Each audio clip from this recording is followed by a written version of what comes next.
C'est quoi ce truc?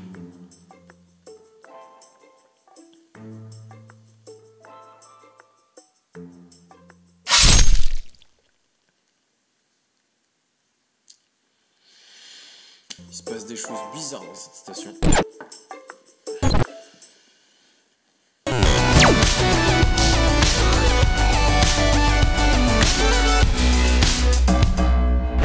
Bon, mes amis, il est 16 h au moment où on sort cette vidéo et il est temps de se taper un petit goûter. Arrête de bouffer, feu, tu vas redevenir fat.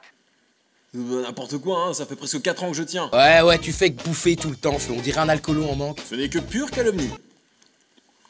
Et nous allons donc nous rendre dans l'enseigne Coco Riverside, en Géorgie. Depuis peu, l'enseigne américaine a pris une décision drastique. Quoi, boucher encore plus les artères de leurs clients? Non, ça c'est Art Attack qui s'en charge déjà depuis quelques années. Being skinny is totally overrated. Everybody should try the Art Attack. En réalité, c'est plus vicieux que ça. Jean-Ross, arrête de courir! Mandarine, tu finis tes frites. Brucey, laisse monsieur tranquille! Et toi, Kevin, qu'est-ce que je t'ai dit de faire avec ta frite? Tu la ranges dans ton falzar, exhibitionniste. Bon, il fait quoi l'autre avec l'addition, là? Voici pour vous. Hé, Nestor, reviens un peu par ici, toi. Oui. On n'a rien commandé à 50 balles, hein. C'est quoi cette affaire, là? Une amende pour négligence de vos enfants et trouble du calme de l'établissement. Vous réglerez comment? Les États-Unis.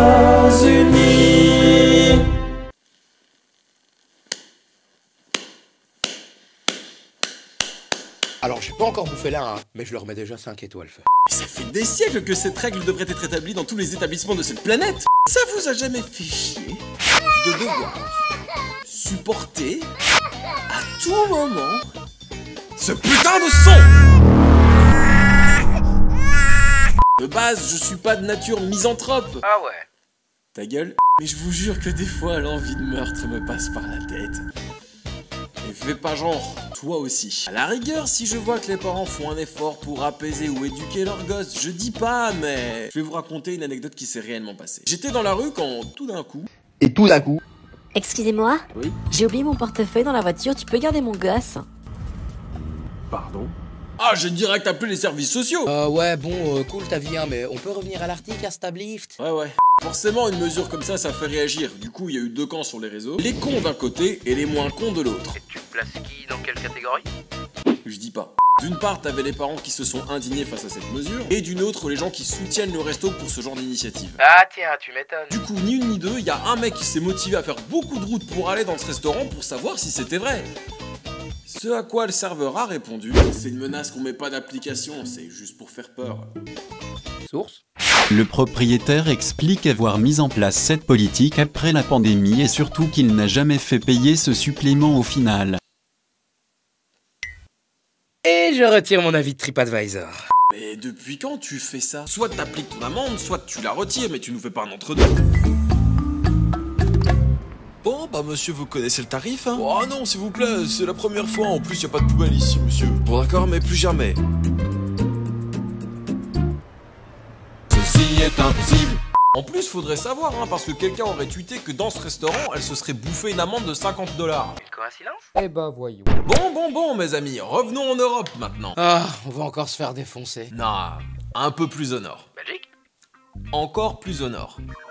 Flandre? Plus. Ah, quel génie!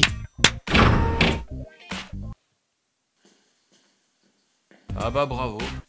Oups.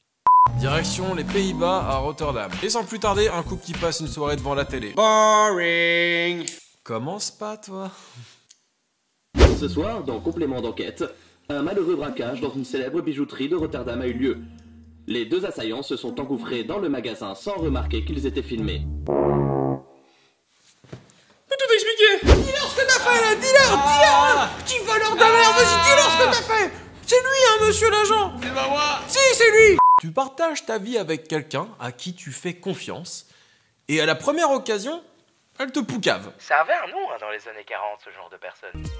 collabo. Ah, j'avais une autre idée en tête, hein, mais on va éviter le point Godwin. Hein. Certes, même si là on peut pas dire que cette meuf manque de civisme. Ouais, mais à quel point? J'en sais rien, mais mieux vaut pas l'avoir dans son entourage celle-là. Ah bah si elle poucave son mari et que t'es son pote, te confie pas trop. Merci pour le repas, hein, c'était super bon. Bah, content que ça t'ait plu. Et content de voir que t'as réussi à rebondir.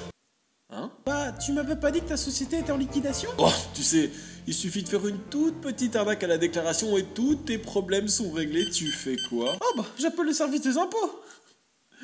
Apparemment, tout ce qui a été filmé est passé dans une émission néerlandaise qui a été créée en 1982 et qui s'appelle Opsporing Verzocht. Et elle invite tous les citoyens néerlandais à contacter la police pour leur informer de la moindre anecdote ou connaissance sur le méfait qui a été diffusé dans l'émission. Et apparemment, selon la police, depuis que l'émission existe, 40% des faits exploités ont été résolus. Ah bah ça doit être safe là-bas.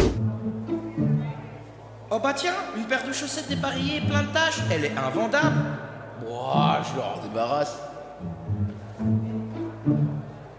Tiens, c'est bon, je te la laisse, putain.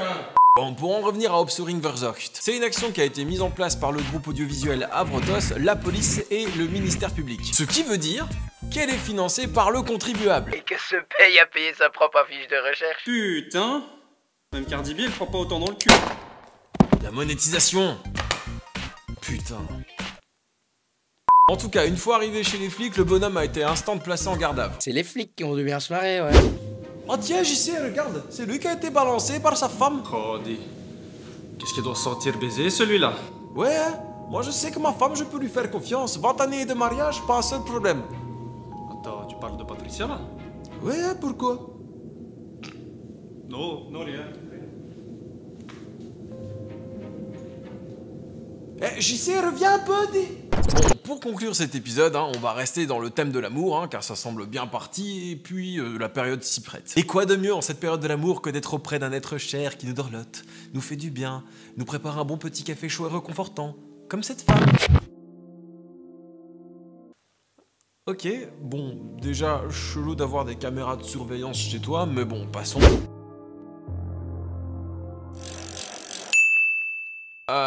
Bon, visiblement, elle va pas faire le café tout de suite. Hein. Je crois qu'elle a une tâche ménagère à faire avant, vu qu'elle a pris de la javel. Eh ben, voyons. Les États-Unis. Alors, on avait déjà parlé de quelqu'un dans le JDM qui avait tenté d'empoisonner son mari à coups de détartrant de café, parce que celui-ci l'avait affiché à poil sur Internet. Mais là... De la javel dans le café? Sans raison? Si tu voulais juste te séparer de lui, tu pouvais pas juste te séparer de lui? Attends, si ça se trouve, les gens au State, ils réfléchissent pas pareil. Promets-tu de l'aimer et de le chérir jusqu'à ce que la mort vous sépare? Oui, je le veux. Bon, bah plus le choix maintenant. Ah, t'imagines si ça se passait comme ça tous les jours, vraiment? Comment ça se passe avec ta femme? Oh, plus trop bien. C'est plus comme avant. Ça sent la fin.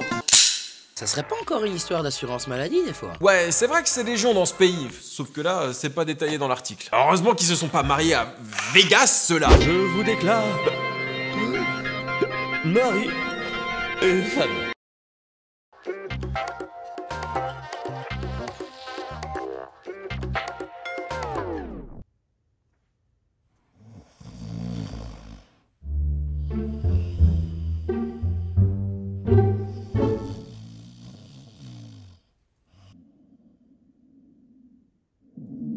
En détail, ce qui s'est passé, c'est que le mec trouvait que son café avait un drôle de goût. Il a placé des caméras dans sa maison et il a découvert ce qui se passait avec son café. Et lorsqu'il a vu tout ça, il a fait semblant de le boire comme si de rien n'était. Jusqu'à ce que sa femme se fasse arrêter pour tentative d'homicide. Moi déjà, je me demande, elle s'est pas posé de questions au bout d'un moment, sa meuf?